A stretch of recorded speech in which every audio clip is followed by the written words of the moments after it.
Miss you. How are you? Good. Miss you the other day. Sorry about that. Thank y'all for joining us. Go. All right. We don't have a podium? Yes, sir. All right. Interesting. Okay. It's an interesting setup. All right, we're going to work on this next time. So first, I want to thank everybody for coming. I want to thank all of our distinguished guests that we have with us today. We've got representatives from the city, the county, from the private sector, from our military community, from our grassroots community here for the Together We Rise. This is an important topic of really not just conversation, but implementation that we want to bring to this city because of what it means to reduce violence. This ultimately comes down to stakeholders that we have here from our county, Vice Chairman Carmen Moore Ziegler, and we also have Chief Grayboards from our police department, Sheriff Derek Cunningham, Anna Buckaloo. We have our Vice Wing Commander from Maxwell Air Force Base, Fire Chief, who else am I missing? School Board, and again, our Office of Violence Prevention represented. So it's important that not just these individuals and the groups that they represent are part of this, but that each and every person understands why we're putting more than $3 million into the community violence initiative. And when you think about intervention, it really takes everyone. It takes some of the pieces that we have right now together, but it also takes some of those pieces that we don't have. And so we're looking forward to working with Family Guidance Center, Crime Stoppers, Live Free, and others who have a blueprint of how to interrupt the cycle of violence that impacts so many people that they feel like they can't get out of it, but also those that have been working in it from a law enforcement perspective. We understand we can't have a police officer on every corner. We can't have a sheriff's deputy on every street, on every road. We know that. We can't have enough law enforcement. This is about us as a community looking at best practices from cities and communities around the country to really implement here what we've seen work in other places to further reduce violent crime and, more importantly, the cycles of violence that tend to happen from hospital-based intervention through working with our student resource officers in our public schools to working with faith-based organizations and other community groups. So this is really a partnership. So we're grateful again to County Commission who appropriated, I think, a little bit over $1.7 million in ARPA money and other dollars to this initiative, and our City Council for their support of this and appropriating dollars through hospital-based intervention programs and those other initiatives that we believe will help us. And this is significant. It's not all the money that we asked for, but it's a great start for year one.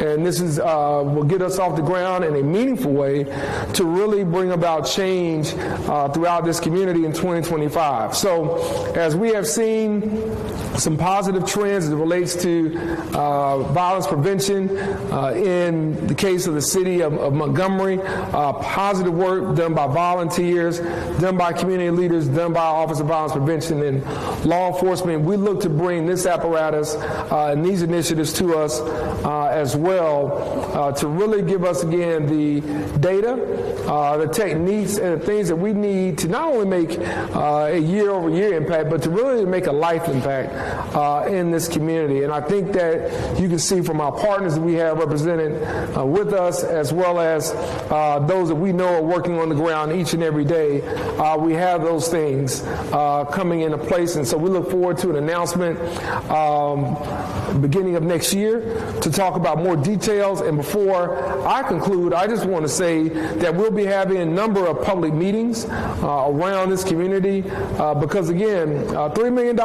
in your city and county is a significant sum of money.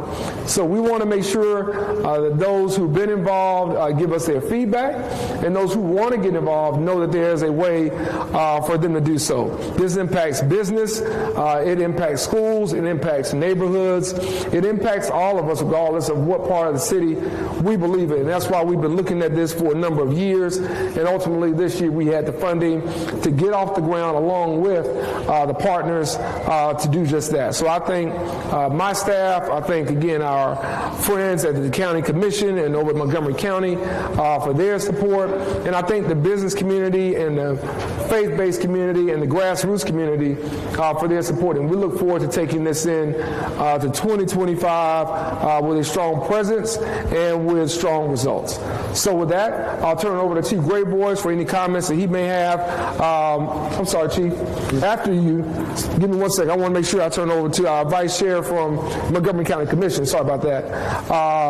Carmen Moore-Ziegler for any comments she may have from the county about their involvement in this, and then we'll come back to Chief Graybois, and I certainly want Sheriff Cunningham and others who are here to speak to this as well. Thanks again. Thank you so much. Sorry about that. Sorry. Good morning. We want everyone to know that Montgomery County is committed to working hand in hand with the city.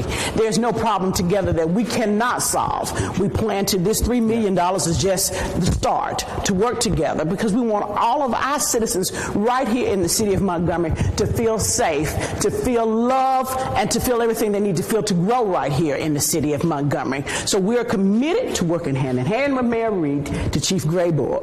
We have an outstanding sheriff. Everyone knows that. No need for me to brag on him. We have an outstanding sheriff, and together we can do everything. We want everyone to always know one thing. Montgomery is the city of dreams, but we're also the county of infinite possibilities. So we want everyone to enjoy themselves while Christmas time is here and look forward to what's coming forward from us in January. Thank you so very much. All right. Thank you. Thank you. The Montgomery Police Department is incredibly honored to be working with all of our partners that you see behind me. The mayor's initiative is so incredibly far-reaching and comprehensive that I can be nothing but admirative of it, because it's going to bring the whole community together to work on public safety. The police department is going to be making all of its efforts to increase its community engagement, to increase its recruiting, to increase everything we can do to work within our communities to make life safer in Montgomery. And working together with everybody today, tomorrow, and in the future, I'm just very pleased and proud of our agency in partnering with everybody here. Thank you, sir. All right. At this time, I'll turn it over to Sheriff Cunningham, if you don't mind, and I'll come to President of our chamber, Anna Buckaloo, and then we'll come on down the list for any other comments that each of you have as well. Well, Mayor, I just applaud you all for having this. It goes without saying, and anybody that knows, it takes a village to raise a child. Same thing, same concept when you start talking about our communities. I love Montgomery. I live here. I raised my family here. So, there's no other place that I want to be. And without the citizens and without you all reaching out to us and we being able to answer your calls, but at the same time get that information that you all have, is making Montgomery safer. So continue to call, continue to be involved, and continue to give us what we call a head start. That head start is you notifying us and letting us know what you see and what you witness in your community, giving us a chance to be able to get there, to respond, and to be able to handle those situations. Thank you all, and thank you all for having us here. Thank you, Sheriff. I'll just echo the theme of partnership that we've heard today. I want to thank the mayor and the county for their investment in public safety in our community. This is a tremendous step. We are already seeing differences. The business community is deeply appreciative of the transformation we're seeing in our community on so many fronts, but particularly the commitment to public safety. There is a team approach to this. Everybody's all in, and I can tell you that in terms of economic development, it is essential. We all agree on economic development and economic growth, and we all agree on getting after the things we know we want to be better at. Our community has made that commitment, and Mayor, I want to thank you for your leadership there. All right. Thank you.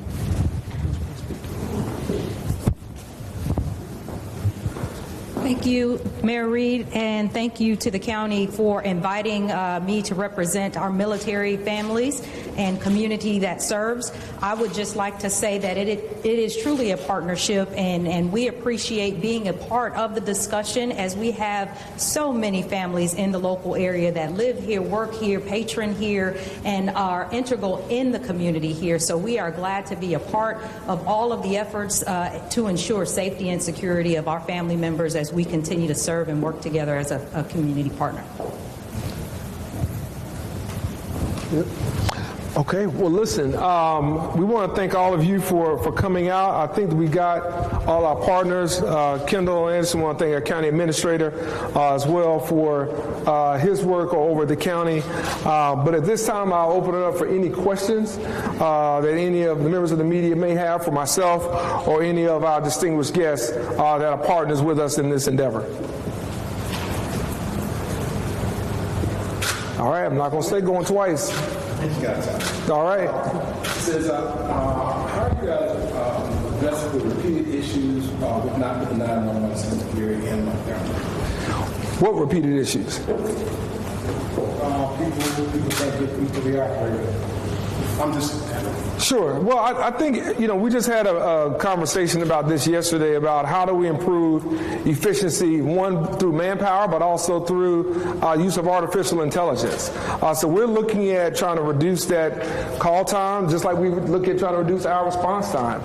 We measure that data, and we're looking at ways that we can do better, whether it's how we defer certain types of calls that may come into the police department and may come to the sheriff's department, so we can really kind of triage those calls to the most urgent ones that are in need coming first. And we're looking at how we do that even with our 911 center. But I'll say this, like I said just a few minutes ago on another interview, we're hiring, not just for Montgomery Police Department. I believe the Sheriff's Department is hiring as well.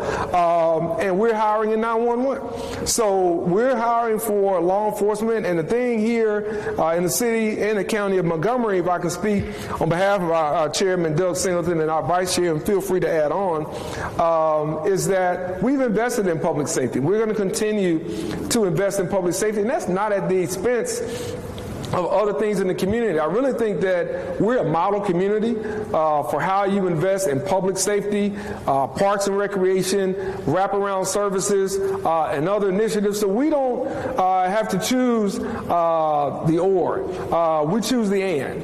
And so we've invested, and we're going to continue to make sure that both the training and the resources are there, but we're always looking at ways to use technology as a force multiplier, and we just had a promising meeting yesterday about that and how we reduce those call times, because we know seconds matter, whether that's a fire, whether that's a car accident, or whether that's certainly a violent crime or any interaction with someone that is not doing right. We know that those things matter, and we'll continue to look at that. But I want to say to the questioner, we're hiring. So if you know somebody who's looking for an opportunity in 911, we certainly need call operators at all shifts. We're looking at ways to improve their quality of workplace, the work environment, and how to make sure that they have the mental health support that they need because of the type of calls that they're dealing with all day. So we thank them for the great work they've been doing, and we look forward to welcoming more people anywhere in our law enforcement pipeline and our first responders that we can, both at the city and at the county. All right. Any other questions for myself or any other distinguished guests that we have here? Madam Vice Chair, did I cover everything from the county? You did wonderful. Okay. All right. Well, with that said, we thank all of you for coming out. We want everyone to have a safe holiday season, Merry Christmas and Happy Hanukkah, and have a great New Year. And let's make sure that we close out 2024 on a strong note, and we start off 2025 on an even more positive measure to make this the best city and the best county, not only in the state, but the nation itself. Thank you so much.